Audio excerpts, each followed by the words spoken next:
दिखाएंगे। 2000 में भूकंप की आगाही पंचांग में लिखी थी, जैसे कि नरेंद्र मोदी बड़ा प्रधान बनेंगे। एस्ट्रोलॉजी और लॉजिक को लोग अलग अलग मानते हैं। कहीं न बोलने वाली चीजें भी ये मुख से निकल जाए तो अपनी चीजें बर्बाद हो जाती है। आप एंटरप्रेन्योर्स और बड़े बड़े सेलिब्रिटी के साथ काम करते हैं। 12 राशियों की सेलिब्रिटीज हैं। अच्छा। पंचांग में भी लिखते हैं कि नरेंद्र मोदी का आने वाला समय कैसा रहेगा, फोरकास्टिंग करते हैं। 2025 की शुरुआत में ये पूर्ण महाकुंभ हो रहा है, जिसमें प्रयागराज में कुंभ मेला लगता है। पर ये जो कुंभ मेला है वो 144 साल के बाद ही क्यों आता है? ऑफिसेज में वास्तु कैसे इम्प्लीमेंट कर सकते हैं? वास्तु की एक बेसिक चीज लिखी गई है कि बिना तोड़फोड़ किए भी आप उसको अप्लाई कर सकते हैं। लाइट्स डेकोर का काफी हद तक महत्व वास्तु में दिया गया है।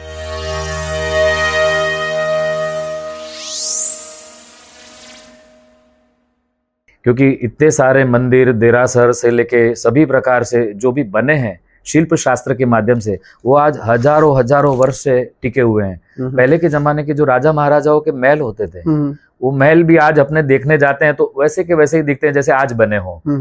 तो वो सभी वास्तु के हिसाब से बनते थे।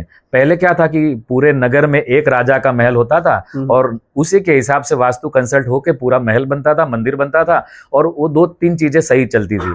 आज लोकतंत्र चल रहा है तो अपने सभी लोग अपने अपने मालिक हैं और सभी का घर जो है वास्तु के हिसाब से बनना चाहिए। सभी की प्रगति होनी चाहिए। जो कल मिडिल क्लास है वो आज अपर क्लास में चला जाना चाहिए, और हर किसी की अपनी अपनी एंगल से दुनिया कहीं ना कहीं वास्तु से, ज्योतिष से जुड़ी हुई रहती है।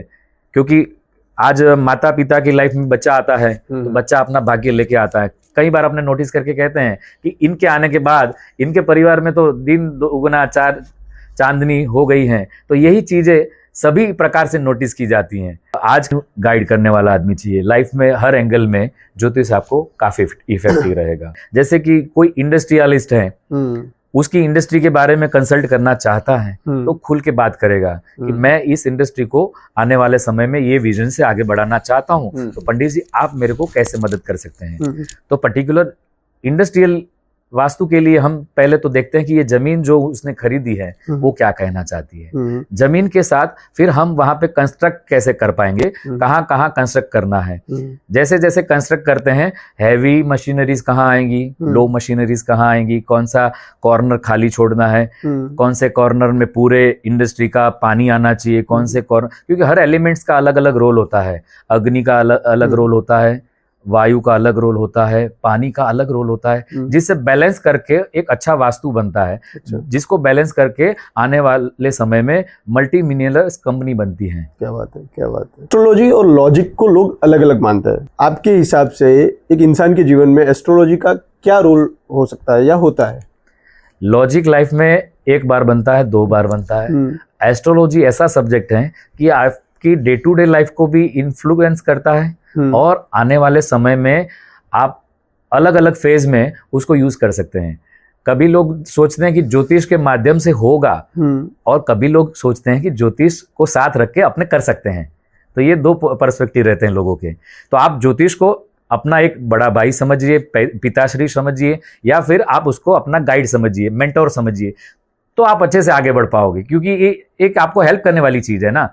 कोई भी चीज आपको हेल्प करती है तो आप उसको अच्छे से ऑब्जर्व करोगे तो वो अच्छे से निखर के बाहर आएगा। आज आपको कुछ भी बोलना है, चलना है, तो माता सरस्वती की कृपा लगती है। क्योंकि कहीं न बोलने वाली चीजें भी ये मुख से निकल जाए तो अपनी चीजें बर्बाद हो जाती है। तो वाणी का अच्छा सा उपयोग जो है वो माता सरस्वती की देन है। तो कभी भी आप कुछ भी बोल रहे हो, चल रहे हो, अपने लाइफ में भी कुछ देख रहे हो, जैसे कि बच्चा आपकी लाइफ में अभी अच्छी स्टडी कर रहा है, 9th 10th में है, एग्जामिनेशन में अच्छा परफॉर्म नहीं कर पा रहा है, तो आप उसको छोटा सा मंत्र दे, ओम ऐं सरस्वती नमः, और उसको प्रतिदिन 27 बार करने के बाद उसको बोले कि बेटा आपकी पढ़ाई शुरू कर लीजिए। उसकी एकाग्रता बढ़ेगी, उसकी बुद्धि बढ़ेगी, तेजस्विता बढ़ेगी, और आने वाले समय में विदाउट फियर वो अच्छे से परफॉर्म कर पाएगा। तो ये एक छोटे छोटे मंत्रों की ताकत रहती है। क्या बात है। एंटरप्रेन्योर्स और बड़े बड़े सेलिब्रिटी के साथ काम करते हैं, क्या आपके साथ या आपसे कभी कोई ऐसा इंसिडेंट हुआ है कि जिस एस्ट्रोलॉजी से उसका पूरा करियर चेंज हो गया हो? काफी सारे ऐसे इंसिडेंट्स हैं, बहुत सारे। क्योंकि डे टू डे लाइफ में हम रेगुलर बेस पे भी 18-20 लोगों को प्रतिदिन कंसल्ट करते हैं। ऑनलाइन भी कंसल्टिंग फॉरेन वगैरह भी देते हैं काफ़ी, क्योंकि आज का ज़माना जैसे फास्ट दौर चल रहा है तो सभी प्रकार की सहूलियतें अवेलेबल हैं। तो सारी चीज़ों का उपयोग करके ज़्यादा से ज़्यादा लोगों तक ये ज्योतिष का माध्यम से पहुंचना आवश्यक लगता है, तो सभी लोगों की इसी प्रकार से मदद हो जाती है। ज्योतिष एक ऐसा सब्जेक्ट है जिसमें लोग चाह करके अपनी लाइफ को निखारना चाहते हैं। काफ़ी जैसे कि लाइफ स्ट्रगलिंग चल रही है, लाइफ में एक फेज चल रहा है जिसमें आप अपग्रेड हो सकते हैं, तो हर किसी एंगल में ज्योतिष आपको मदद करता है। जैसे कि आप अपनी लाइफ को लेकर आज कोई प्रोफेशन में हैं, जैसे कि डॉक्टर हैं, एडवोकेट हैं, जिसको कंसल्टिंग लगती है, तो उसको वास्तु आप परफेक्ट बना के देते हो तो आने वाले समय में वो आपको टॉप क्लास जगह पे दिखेगा। जैसे कि कंसल्टेंट को हमेशा दक्षिण के उत्तर की ओर बैठ के बात करने में काफ़ी अच्छी कंसल्टिंग मिलती है, और कंसल्टिंग के साथ साथ उसका नाम और पद और प्रतिष्ठा में भी बढ़ोतरी होती है। तो यही चीजें देखी जाती है कि वास्तु के हिसाब से किसी की ऑफिस की रचना कैसी होनी चाहिए, वास्तु के हिसाब से किसी की घर की रचना कैसी होनी चाहिए। घर में जैसे कि मम्मी पापा भाई बहन भाभी वगैरह सब लोग रहते हैं। कहीं ऐसी फैमिली है जो संयुक्त रहती है, अच्छे से 2 पीढ़ियां साथ में रह जाती हैं। कहीं ऐसी फैमिली इन मिन तीन लोग भी साथ में नहीं रह पाते हैं। तो वास्तु काफी जगह पे असर करता है। जैसे कि ईशान कोण में अगर गंदगी हो, ईशान कोण में अगर परेशानी हो, कटा हुआ हो, तो ज्यादातर घर में कंकाश रहता है। बेटी बहू सास जो भी है, इंटरनल काफी सारे चीजें, बर्तन खड़कते रहते हैं। तो यही चीजें नोटिस करते हैं।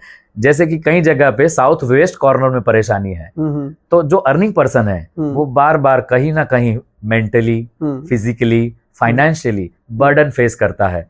तो यही चीजों का सुधार अपने वास्तु के रेमेडीज के हिसाब से ला सकते हैं। कोई भी चीजों को इंस्टेंट बदला नहीं जा सकता है।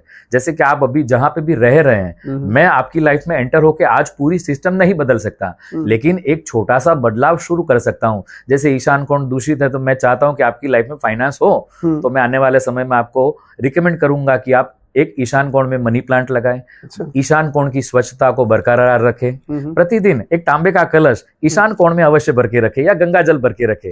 फिर लाइफ में आप चेंज देखिए। एक सभी लोग कर सकते हैं, ऐसा जरूरी नहीं कि पर्टिकुलर जिनकी वास्तु कंसल्टिंग हुई है और वो ही करें, लेकिन सभी प्रकार से लोग चाहते हैं कि कुछ बदलाव हो। तो ये अलग अलग कॉर्नर्स रहते हैं जहां से आप अपनी लाइफ को अपग्रेड कर सकते हैं। कोई भी मकान आप छोटे से छोटा लो, बड़ा लो, ऑफिस लो, तो आपकी राशि के अनुसार जिनके नाम पे लिया है, जैसे कि कई लोग होते हैं ना कि पत्नी के नाम पे लेते हैं, पिता के नाम पे लेते हैं, तो सभी प्रकार की अलग अलग लोगों की बैठक व्यवस्था, कलर कॉम्बिनेशन रंग शास्त्र के हिसाब से हो, इंटीरियर वास्तु के हिसाब से आप चूज करें कि ये कलर का सोफा होना चाहिए, ये कलर की बैठक होनी चाहिए। तो ये काफी इफेक्ट करती है आपके माइंड में। जैसे कि आपके सामने आंखें बंद करके ये जो ब्लैक कलर आता है, तो ये निंद्रा अवस्था देता है। यही चीज आपके आंखों के सामने सूर्य की रोशनी आती है तो आपको उजास उजास प्रदान करता है। तो ये काफी असर करता है। आप प्रतिदिन अगर आपकी घर के आगे जो वॉल है वो ऑरेंज कलर की है या व्हाइट कलर की, जैसे व्हाइट कलर की वॉल है तो अपने को पीस देती है। ऑरेंज कलर की वॉल है तो थ्रू आउट क्रिएटिविटी देती है। तो ये हर किसी के अलग अलग पर्सपेक्ट के हिसाब से बनाया जा सकता है।